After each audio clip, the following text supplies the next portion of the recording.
ဒီနေ့ကားရေဆေးနဲ့ကားကိုနည်းနည်းပါးပါး shining grinding လုပ်မှာဖြစ်ပါတယ်ဒါကတော့ကားကြိတ်လေးတွေပေါ့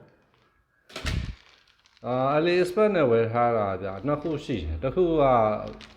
power exhaust ပုံစံလေးဒီအသီးလေးကတော့ညဖက်အလူမီနီယံပေါ့ဗျာဗါလဲအလူမီနီအောက်ဆိုက်လားညဘက်ကားမောင်းလင်းတယ်ဗျာအနီအောင်လေးနဲ့အပြာအောင်လေးကားဘိန်းမှာတက်တဲ့ဟာလေးကျွန်တော်တက်ကြည့်အောင်မယ်